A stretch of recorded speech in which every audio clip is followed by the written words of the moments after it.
लोग कहते हैं, लोगों के मति में भ्रम डाल दिया गया है, पीपल पे मत जाना, पीपल पे भूत रहता है। गीता में भगवान कह रहे हैं वृक्षों में मैं पीपल हूँ, भगवान स्वयं कह रहे हैं कि मैं पीपल हूँ। और समाज में वहाँ मत जाइयो, पीपल पे भूत रहे तो है। हाँ भूत तो है, खावे काजी बैठे हो, पीपल पे कोई भूत नहीं रहता, न पितृ रहते हैं। पीपल स्वयं साक्षात ब्रह्म का स्वरूप है, भगवान का स्वरूप है।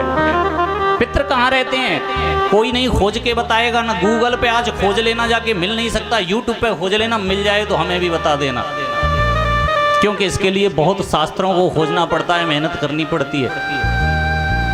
और इन बातों को कोई वक्ता यहाँ बैठ के तुम्हें बताएगा नहीं।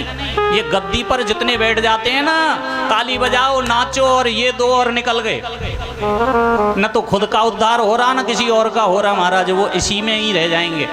जो बात आप तक पहुंचनी चाहिए वो बात पहुंचती ही नहीं है। इसी कारण से इस सनातन धर्म का विघटन हो रहा है, ये सनातन धर्म पीछे हो रहा है कि जिसको देखो वो अपनी जेब गर्म करने में लगा है, किसी के उद्धार से किसी को कोई मतलब नहीं है।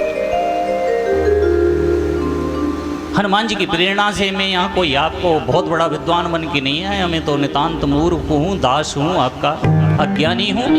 लेकिन जितना गुरुजनों से सुगंधी मैंने ली है इस प्रसाद की, वो आपके सामने परोस रहा हूँ। पूरे इस सृष्टि में प्रेतों का निवास किसी पीपल पे नहीं है, मात्र सृष्टि में एक वृक्ष होता है कायफल का। मैं नहीं कह रहा, इस बात को गरुड़ पुराण कह रहा है।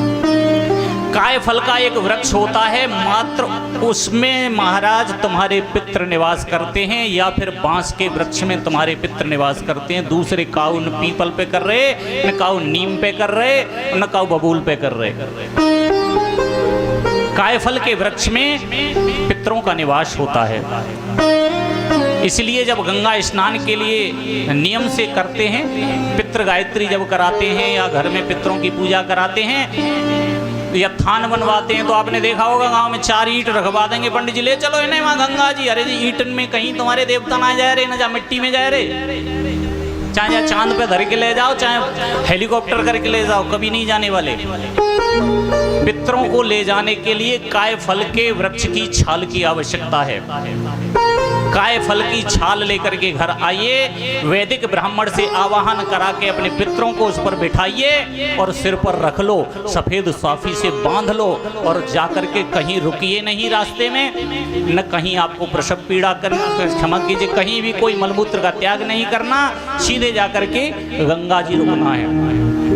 साथ में उस ब्राह्मण को ले जाइए, ब्राह्मण जाएगा वैदिक मंत्रों से उन्हें वहाँ उतारेगा, गंगा स्नान कराएगा, उसके बाद पुनः आवाहित करके उन पितरों को तुम्हारे सिर पे फिर बांध देगा और पुनः ले आइए, ला करके अपने जहाँ तुम्हारे देवताओं के स्थान है वहाँ रख दो। आपके जो कुल पुरोहित हैं उनको वहाँ बिठाओ और आपका जो भांजा मान है उसे वहाँ बिठाओ, दोनों को बिठा करके सफ़ेद भोजन वहाँ कराओ। पूड़ी कचौड़ी नहीं चलेंगी, केवल सफ़ेद भोजन, मिठाई खिलाओ, खीर खिलाओ, दूध पिलाओ, दही पिलाओ, बूरा खिलाओ, सफ़ेद भोजन और सफ़ेद वस्त्रों से उनकी वहाँ पहरामनी करो दोनों की। तुम्हारे पितृ देखना महीने भर में तुम्हारे यहाँ चमत्कार न कर दें तो ठाकुर जी की कृपा समझ के याद कर लेना कि कोई ब्राह्मण आया था फ्री में उपाय बता के गया। एक बार मिल के कह दो बांके बिहारी लाल की।